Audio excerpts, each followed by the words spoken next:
Hare Krishna, bienvenidos a todos, continuando con la lectura del Mahabharata. Ansiedad por el rey ciego. Dhritarashtra se sentó solo en sus aposentos. Sanjaya se había ido hacía días y debía regresar en cualquier momento. El rey se preguntaba cómo recibirían los Pándavas su mensaje. Seguramente el gentil Yudhishthira no optaría por la guerra. ¿Cómo podría tolerar que se matara a sus amados mayores? Pero ciertamente actuaría siguiendo el consejo de Krishna. Krishna era un elemento desconocido. Dhritarashtra no podía comprender sus motivaciones o intenciones. A veces parecía imparcial, o al menos decía que lo era, pero siempre parecía favorecer a los Pándavas. Luego nuevamente había entregado su ejército a Duryodhana y había prometido no luchar. Era difícil de entender. Mientras Dhritarashtra se sentaba a pensar, un mensajero entró en su habitación para informarle que Sanjaya había regresado. El rey pidió que lo hicieran pasar de inmediato. Sanjaya entró en la cámara con las manos entrelazadas y se paró ante Dhritarashtra. «Oh señor de la tierra, yo soy Sanjaya, que he regresado de ver a los Pándavas. Yudhishthira te envía sus saludos y pregunta por tu salud y la de tus hijos y nietos». «Bendiciones para ti, Sanjaya, bienvenido de nuevo. Cuéntame, ¿cómo le va a Yudhishthira, que no crea enemigos? ¿Está bien él y sus hermanos?» «Todo está bien con los Pándavas. Yudhishthira desea tener lo que antes era suyo. En su opinión, la virtud es superior a la adquisición de riquezas y es la esencia de la felicidad y la alegría. Ese hombre piadoso, motivado únicamente por la virtud, desea proteger de nuevo a la gente de acuerdo con los deberes eternos que el Creador le ha asignado. Sin duda los hombres son marionetas dirigidas por la voluntad de Dios. De lo contrario, ¿cómo habrían podido sufrir tanto los Pándavas? Creo que mientras un hombre poderoso no tenga la oportunidad de rectificar las cosas, sus antagonistas prosperarán. Tus actos han sido indescriptiblemente pecaminosos, oh rey, y pronto recibirás sus resultados». Yudhishthira, habiendo deshecho el pecado como una serpiente se despoja de su piel, ahora resplandece entre otros héroes. La larga e íntima relación de Sanjaya con Dhritarashtra le permitió ser franco. El rey hizo una mueca de dolor cuando su secretario continuó: «Reflexiona cuidadosamente sobre tu conducta, oh rey, porque tus motivos son suicidas. Has actuado deshonrosamente hacia los Pándavas y no has logrado ni virtud ni riqueza. Vicioso y cruel, tus acciones solo te han ganado vergüenza y censura entre los hombres. Podemos entender tales acciones de hombres de clase baja con poca educación, pero tú naciste en el linaje de Bharata y has sido aconsejado por muchos ministros sabios. Tú también eres sabio y conoces la diferencia entre el bien y el mal. ¿Por qué entonces actúas para provocar la destrucción de tu raza?» Dhritarashtra se presionó los ojos con el índice y el pulgar. Sintió un calor insoportable, aunque las jóvenes doncellas lo abanicaban por ambos lados con batidores de chamara. Se desabrochó la túnica y pidió un vaso de agua fría. Sanjaya no cedió. No podía soportar ver a su amo provocar su propia ruina. El momento de la diplomacia había pasado. El desastre era inminente. Si había alguna esperanza de evitarlo, el rey necesitaba seguir escuchando la verdad y hacer algo pronto. Sin duda, los Pándavas reciben ayuda de las fuerzas divinas. De lo contrario, ¿cómo habría podido Arjuna ir a los cielos en su cuerpo mortal? Solo Dios recompensa a los hombres con los resultados de sus acciones. Nuestros esfuerzos son inútiles si no reconocemos esta verdad. Si nos esforzamos solo por nuestra propia satisfacción, no conseguiremos nada más que miseria. Oh rey, te culpo por la situación actual. Has actuado sin tener en cuenta las leyes de Dios. Si no reviertes tus decisiones, serás responsable de la aniquilación de innumerables hombres. Arjuna destruirá a los Kurus como el fuego destruye un montón de hierba seca. Influenciado por su testarudo hijo, crees que tu éxito está asegurado. Por eso no impediste el juego de dados. Ahora observa el resultado de tal locura. Oh rey, debido a que eres débil, no podrás retener la soberanía sobre este amplio reino, así como un tonto no puede retener la riqueza que obtiene de repente. Era tarde, y Sanjaya estaba cansado de su largo viaje. Pidió permiso a Dhritarashtra para descansar y dijo que regresaría por la mañana para entregar el mensaje de Yudhishthira a la asamblea. El rey despidió a su sirviente con amables palabras. Sabía que Sanjaya solo tenía en mente sus intereses, sin importar cuán cortantes fueran sus palabras. Después de que Sanjaya se fue, Dhritarashtra se sentó solo con la mente atormentada por pensamientos dolorosos. Todo dependía de él. Sin duda sería justo devolver Indraprastha a Yudhishthira, pero Duryodhana nunca estaría de acuerdo. ¿Sería capaz de detenerlo? Habían pasado casi 20 años desde que Dhritarashtra había asumido el trono. Ahora era el señor de la tierra, es decir, él y Duryodhana, su representante autorizado. Darle a Yudhishthira su reino pondría fin a todo eso. Los resplandecientes Pándavas pronto restablecerían su supremacía sobre sus primos. Él y Duryodhana serían eclipsados. El rey sintió que sus miembros temblaban. Habiendo tenido tal poder, sería peor que la muerte que se lo quitaran. Aunque era tarde, Dhritarashtra sintió que necesitaba escuchar a Vidura. Nadie podía ofrecerle un consejo imparcial y reflexivo como Vidura.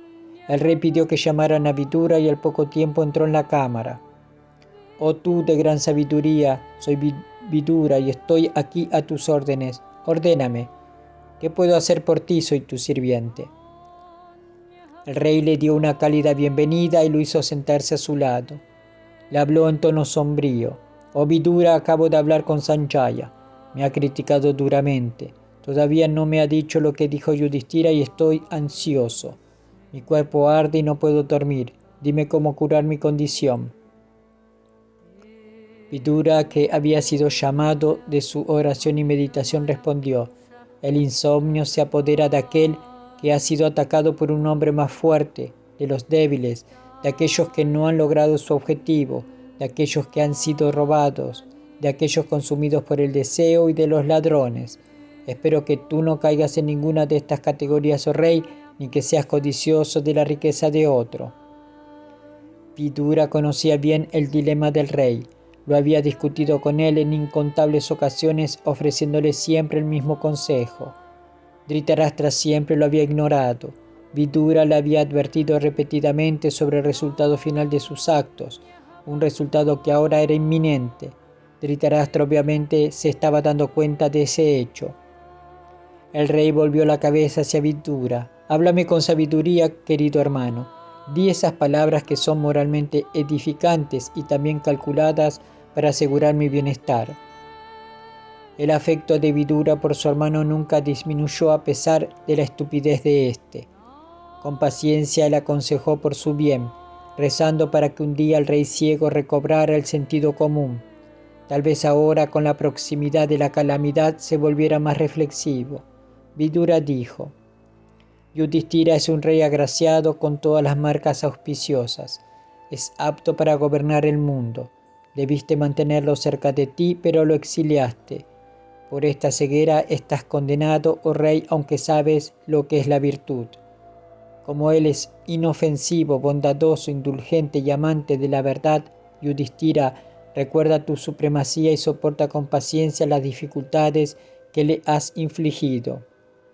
Habiendo otorgado el señorío del mundo a Duryodhana, quien siente enemistad hacia Yudhishthira, ¿cómo puedes esperar ahora paz y prosperidad?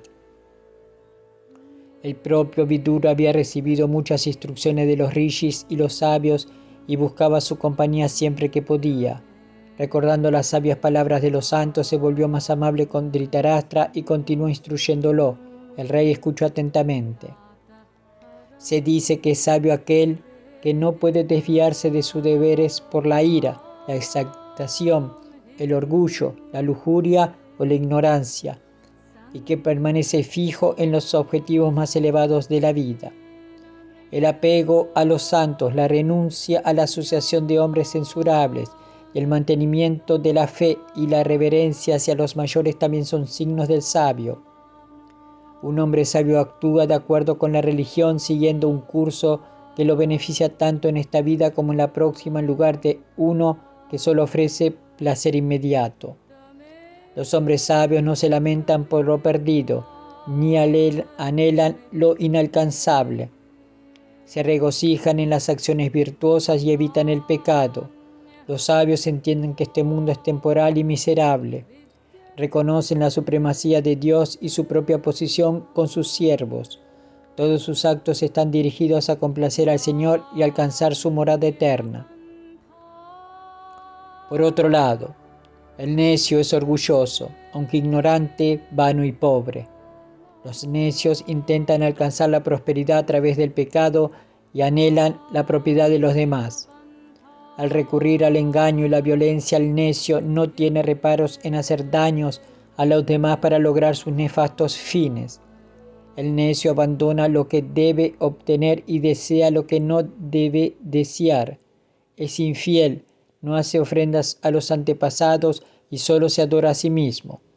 Es arrogante, iracundo y duro en su hablar, carece de discernimiento y se hace amigo de quienes deberían ser enemigos, mientras odia a quienes merecen su amistad.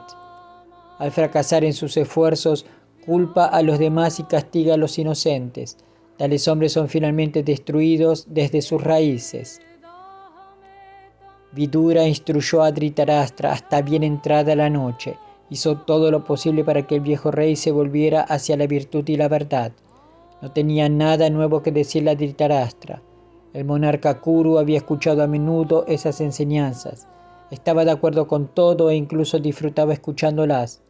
Mientras Vidura hablaba, el rey reconoció su propia necedad y pecaminosidad y las admitió libremente.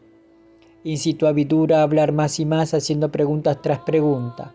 La noche terminó con Vidura señalando los resultados seguros que se producirían si el rey no actuaba con justicia hacia los Pándavas. Pero Dhritarashtra sabía que no podría encontrar la fuerza para actuar según la sabiduría de Vidura.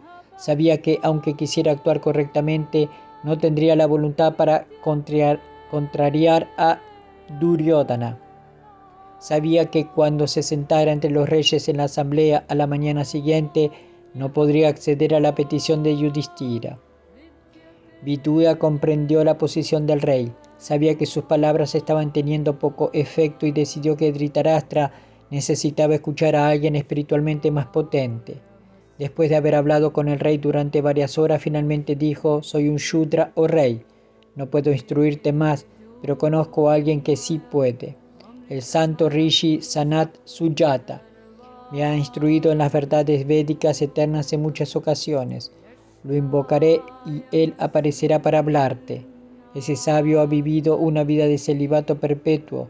Sus palabras son poderosas y puras. Con tu permiso lo llamaré». Dhritarashtra sintió y Vidura se sentó a meditar, fijando su mente en Sanat Sujata. El Rishi adivinó los pensamientos de Vidura por su propio poder y llegó allí de inmediato. Su cuerpo brillaba con un lustre brillante y llevaba un cántaro y un bastón en sus manos. Vidura lo recibió con los debidos ritos y le ofreció un asiento elevado cerca del rey. Cuando el sabio se sentó a sus anchas, Vidura dijo: «Oh rey, oh señor, el rey tiene dudas que no puede aclarar. Si es tu deseo, por favor, instrúyelo en las antiguas verdades, tal como las has comprendido. Solo tú puedes liberarlo de la dualidad y ayudarlo a fijarse en el camino de la virtud».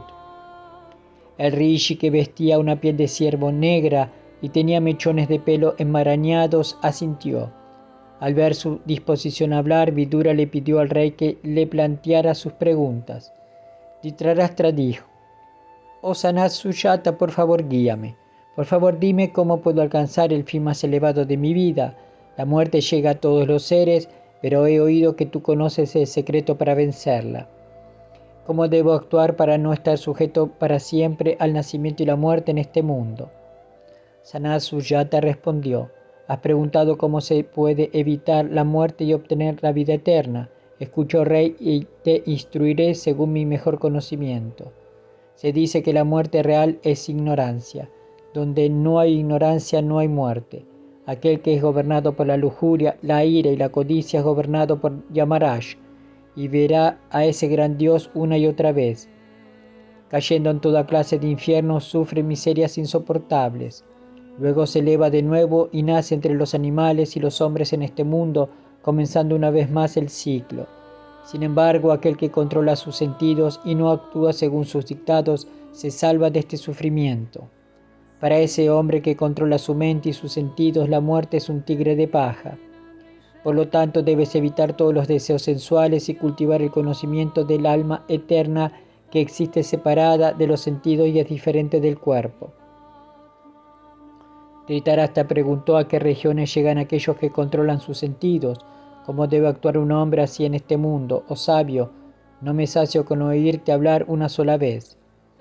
Sanat Sujata se sentó con las piernas cruzadas en el asiento dorado, con las dos manos juntas frente a él y el índice y el pulgar unidos mientras hablaba.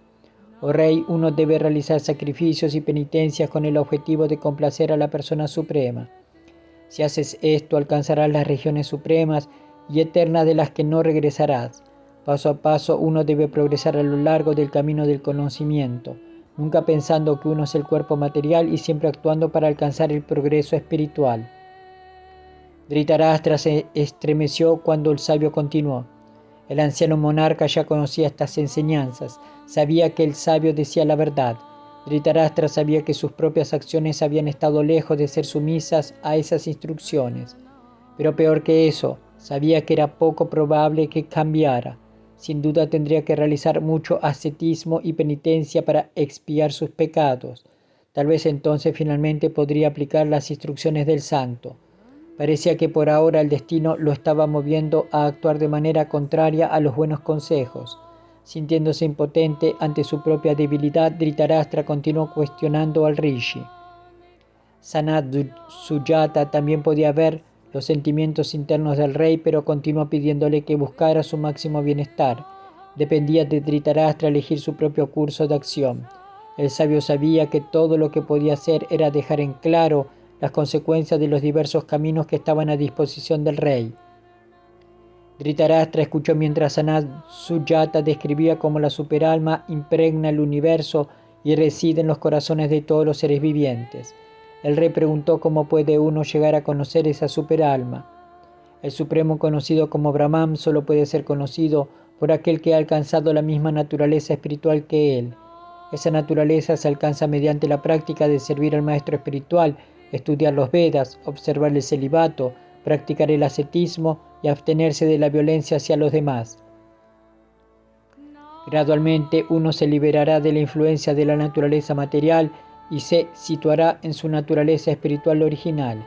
Entonces, mediante la meditación, uno puede conocer al Supremo. Dhritarashtra se sintió intrigado. ¿Qué forma tiene la superalma inmortal y omnipresente en este mundo? ¿Es blanca, roja, negra o de algún otro color? ¿Cuáles son sus atributos? Puede aparecer en cualquier color, pero no se parece a nada de lo que experimentas en la actualidad. Es la forma del universo, pero aparece simultáneamente en el corazón en una forma del tamaño de tu pulgar. Todo reposa en él y es absorbido nuevamente por él en el momento de la disolución. Él no tiene dualidad y sin embargo de él surgen las infinitas variedades de la creación. Sus brazos y piernas están en todas partes, pero él está quieto. Él lo ve todo y posee todo el conocimiento. Nadie es desconocido para el Ser Supremo. Volviendo a la pregunta del rey sobre cómo conocer a la superalma, el sabio describió con más detalle qué comportamiento eleva a uno al plano espiritual. Continuó explicando sobre la naturaleza de Brahman y el estado que uno experimenta cuando alcanza esa naturaleza.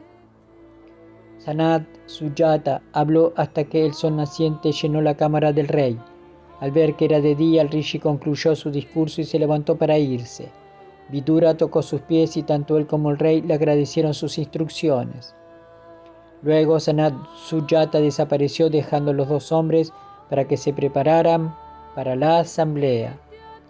Shila Prabhupada Ki Jai. Haribol.